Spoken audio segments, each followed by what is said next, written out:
नमस्कार. शुभदा विद्यालय यूट्यूब चॅनलमध्ये आपलं मनापासून स्वागत. आज आपण इयत्ता 8वीच्या वर्गाचा सामान्य विज्ञान या विषयाचा तास घेणार आहोत आणि या तासाला आपण 8वीची द्वितीय सत्र संकलित मूल्यमापन चाचणी 2ची प्रश्नपत्रिका आपण या ठिकाणी उत्तरासहित सोडवणार आहोत. ही प्रश्नपत्रिका आपल्याला 2024 या शैक्षणिक वर्षासाठी नक्कीच उपयोगी ठरणार आहे. अशीच प्रश्नपत्रिका आपल्याला उद्याच्या पेपरमध्ये मिळणार आहे. त्यासाठी हा व्हिडिओ शेवटपर्यंत लक्षपूर्वक पहा. व्हिडिओला लाईक करा, आपल्या मित्रांना शेअर करा आणि यासारख्या इतर विषयांच्याही प्रश्नपत्रिका आपल्याला हव्या असतील तर डिस्क्रिप्शन बॉक्समध्ये दिलेली प्लेलिस्ट अवश्य पहा. काही अडचण आल्यास कमेंट करा, आपल्याला त्या विषयाची लिंक पाठवण्यात येईल. इयत्ता 8वी सामान्य विज्ञान. प्रश्न पहिला. योग्य पर्याय निवडून विधाने पुन्हा लिहा 5 गुणांसाठी. बघा या ठिकाणी 5 गाळलेल्या जागा दिलेल्या आहेत. 5 पर्याय आहेत त्याचे. 1. कोणत्या अवयवापासून मानवी श्वसन संस्था सुरू होते? नाक. 2. लिटमस कागद किंवा त्यांचे द्रावण लायकेन या वनस्पतीपासून मिळवतात. 3. पाण्याचा गोठण बिंदू 0°C असतो. 4. ध्वनी प्रसरण निर्वात पोकळीमधून होऊ शकत नाही. 5. परिसंस्थेतील नदी, तळे, समुद्र ही जलीय परिसंस्थेची उदाहरणे आहेत. त्यानंतर ब भाग बघा 5 गुणांसाठी. योग्य जोड्या जुळवा. 1. मानवी स्वरयंत्र. ई. स्वरतंतूंची कंपने. प्रकाशीय काच. ड. भिंगे. कांझीरंगा राष्ट्रीय उद्यान. अ. एकशिंगी गेंडा. गुरुत्वीय बल. क. केंद्राच्या दिशेत. तंतुकणिका. ब. ऊर्जा केंद्र. या पद्धतीने अचूक जोड्या लावल्यास आपल्याला 5 गुण मिळतील. प्रश्न दुसरा. पुढीलपैकी कोणत्याही 7 प्रश्नांची उत्तरे लिहा. 14 मार्कांचा हा प्रश्न आहे. 1. PVCचे फायदे लिहा. PVC म्हणजे पॉलिव्हिनाइल क्लोराईड. त्याचे फायदे: बाटल्या, रेनकोट, पाईप, हँडबॅग, बूट, विद्युत वाहक तारांची आवरणे, खेळणी, दोरखंड इत्यादी बनवण्यासाठी PVCचा उपयोग होतो. 2. प्रकाश परिवर्तनाचे नियम लिहा. 1. आपतन कोन व परावर्तन कोन समान मापाचे असतात. 2. आपाती किरण, परावर्तित किरण व स्तंभिक एकाच प्रतलात असतात. 3. आपाती किरण व परावर्तित किरण स्तंभिकेच्या विरुद्ध बाजूस असतात. हे झाले प्रकाश परावर्तनाचे नियम. त्यानंतर पुढचा प्रश्न. तापमानाची एकके लिहा. उत्तर. तापमान मोजण्यासाठी अंश सेल्सिअस, अंश फॅरेनहाइट आणि अंश केल्विन ही एकके वापरतात. 4. 300 कॅलरीज उष्णता दिल्यावर पाण्याचे तापमान 10 अंशने वाढले असल्यास पाण्याचे वस्तुमान किती? या सूत्राप्रमाणे ते काढलं. उष्णता बरोबर पाण्याचे वस्तुमान गुणिले तापमान, तर त्याचं उत्तर येतं 30 ग्रॅम. पुढचा प्रश्न. पृथ्वीला सर्वात जवळचा तारा कोणता? सूर्य. ताऱ्यावरील कार्यरत बलाची नावे लिहा. गुरुत्वीय बल आणि संतुलित बल. पुढचा प्रश्न.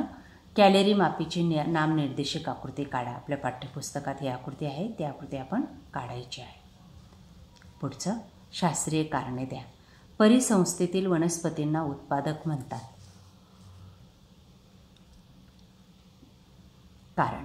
1. परिसंस्थेतील वनस्पती या सूर्याच्या ऊर्जेच्या सहाय्याने प्रकाश संश्लेषण करून स्वयंपोषी उत्पादक बनवतात.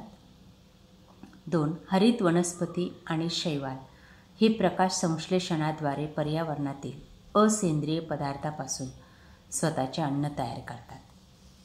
प्रश्न तिसरा.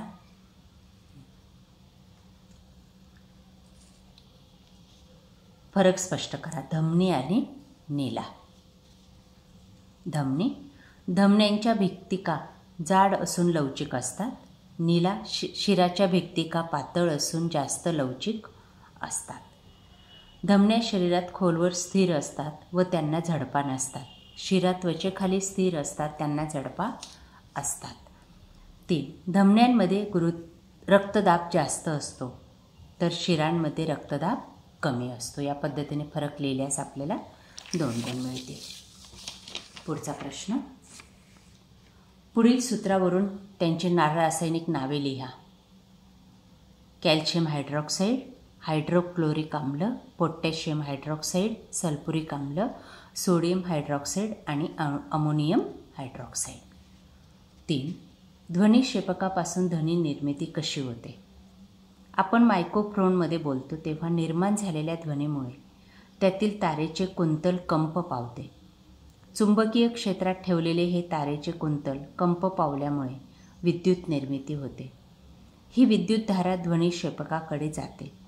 त्यातील तारेच्या कुंतलातून ही विद्युतधारा वाहू लागल्यामुळे तेथे चुंबकीय क्षेत्र निर्माण होऊन मोठा ध्वनी निर्माण होतो. त्यानंतर प्रश्न 4. पुढील प्रश्नांची उत्तरे लिहा. सहसंबंध ओळखा. संस्कारित काच, फेन काच. अल्कली सिलिकेट काच, जल काच. 2. विसंगत पद ओळखा.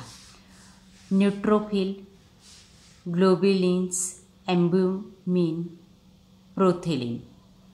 विसंगत पद आहे प्रोथिलिन. मला ओळखा. मी तर पेशीचा जणू रसायन कारखाना, तंतुकणिका. 2. माझ्यामुळे तर आहेत पाने हिरवी, हरित लवक. 4. राष्ट्रीय रक्तदान दिन कधी साजरा केला जातो? 14 जून रोजी. पभाग. बहिर्श्वसन आणि अंतर्श्वसन यांच्या व्याख्या लिहायच्या आहेत. बहिर्श्वसन म्हणजे काय बघा. ऑक्सिजनयुक्त हवा फुफ्फुसात प्रवेश करणे तसेच कार्बन डायऑक्साईडयुक्त हवा फुफ्फुसाबाहेर टाकली जाणे या क्रियेला बहिर्श्वसन म्हणतात. 2. अंतःश्वसन. ज्या प्रक्रियेमध्ये पेशीत ग्लुकोजचे संपूर्ण ऑक्सिडीकरण होऊन ऊर्जा मुक्त होते त्यास पेशीश्वसन किंवा अंतःश्वसन म्हणतात. त्यानंतर मानवी श्वसन संस्थेची या ठिकाणी आकृती काढायची आपल्याला आपल्या पाठ्यपुस्तकात आहे. ती पहा आणि काढण्याचा सराव करा. 2. उदासीकरण म्हणजे काय? आम्ले व आम्लारीतील फरक स्पष्ट करा. उदासीकरण म्हणजे काय बघा. आम्ल व आम्लारी यांच्या संयोगाने पाणी व क्षार बनतात. आम्ल, आम्लारी, क्षार, पाणी तयार होणारी उत्पादिते उदासीन असतात. त्यामुळे या क्रियेला उदासीकरण असे म्हणतात. त्यानंतर आम्ले आणि आम्लारीचा फरक स्पष्ट करायचा आहे 3 मुद्द्यांमध्ये. शेवटचा प्रश्न आहे. वनस्पती पेशीची नाम निर्देशित आकृती काढून तंतुकणिकेची रचना लिहा. आपल्या पाठ्यपुस्तकात ही आकृती पहा आणि काढण्याचा व्यवस्थित सराव करा. आकृतीला नावं द्या. अशा प्रकारे विद्यार्थी मित्रांनो, आज आपण इयत्ता 8वीची सामान्य विज्ञानाची प्रश्नपत्रिका आपण उत्तरासहित या ठिकाणी सोडवलेली. असाच आपला हा उद्याचा पेपर असणार आहे. यासारख्या इतर विषयांच्या प्रश्नपत्रिका पाहण्यासाठी आपल्या चॅनलला सबस्क्राईब करून बेल आयकॉनवर क्लिक करा. थँक्यू.